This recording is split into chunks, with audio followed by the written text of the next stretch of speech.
Mga binhinang palay na inaasahang makatutulong sa paglago ng produksyon ng pagkain sa gitna po ng matinding epekto ng El Nino pinag-aaralan ng International Rice Research Institute. Sa oras na matapos ang pag-aaral, libre itong ipamimigay sa mga magsasaka yung mga naturang binhi na yan. Si Clazel Pardilla sa detalye.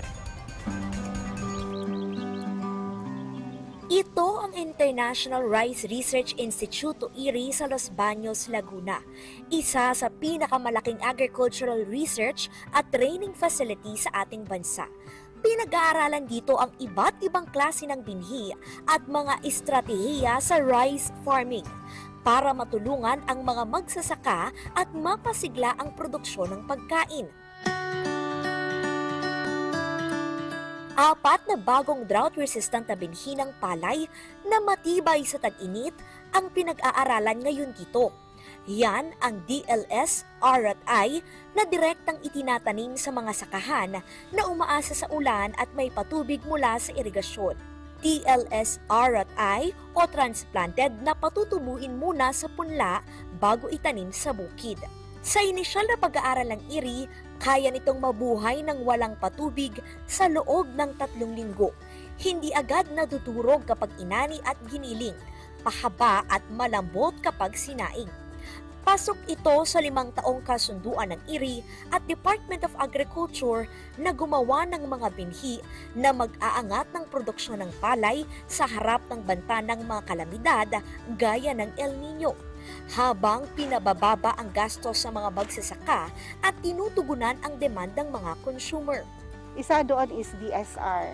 Now, DSR is one way of reducing the cost of farmers. Kasi pag magpa-transplant ka ngayon, under the conventional, yung ginagawa ni farmer, ang production cost doon per hectare is around 60,000 to 70,000 pesos. Yung transplanting, kasi kailangan lang mag-hire ng maraming tao. Ang savings will be on the labor as well as in the water. Yung first step ni farmer to succeed sa production niya, yung selection ng variety. So yung drought tolerance, ang advantage doon is when the area is always subjected to water stress. Yun. So, kahit na na-stress na siya, if the plant can still survive and yield. Sa susunod na taon o 2026, target matapos ang research at masertipikahan ang mga naturang binhi. Bukod pa ito sa 2 klase ng binhi na ginawa at iprenesenta ng IRI sa International Rice Congress kay Pangulong Ferdinand R. Marcos Jr. Ito ang Ultra-Low Glycemic Index, isang variety ng bigas o kanin na dinevelop ng IRI. Mayroon lamang itong 44 Glycemic Index, higit na mas mababa kumpara doon sa 70 GI na nakukuha natin doon sa mga karaniwang variety ng bigas. Ang ibig sabihin niyan, kapag kinain, mas bumabagal yung pagtaas ng glucose sa ating dugo o mas kaunti yung nakukuha nating asukal. Yung ultra-low GI and low GI rice ay makakatulong sa pag-solve ng problem natin sa diabetes, no?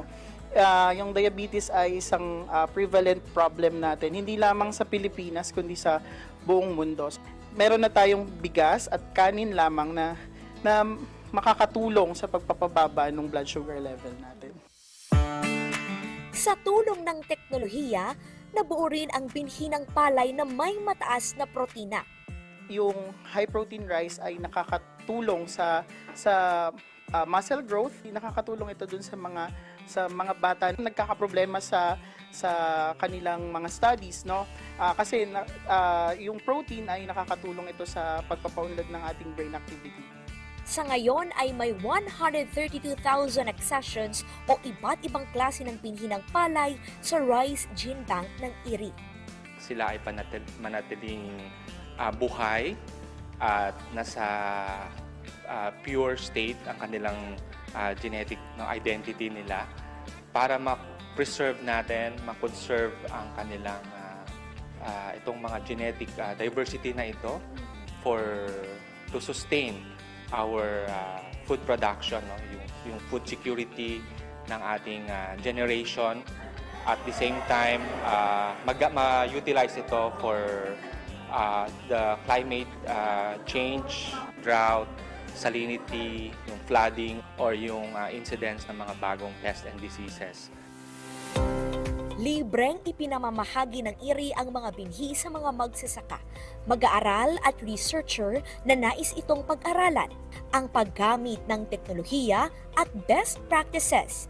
Sabi ni Pangulong Ferdinand R. Marcos Jr., mahalaga para mapasigla ang rice production, mapabuti ang kalidad ng bigas at makatulong na masiguro ang sapat na supply at abot kayang presyo ng bigas.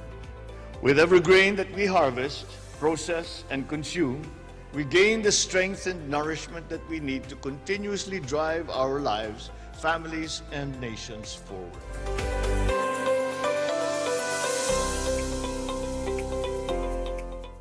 Para sa Pambansang TV, Kalezal Pardilla, sa Bagong Pilipinas.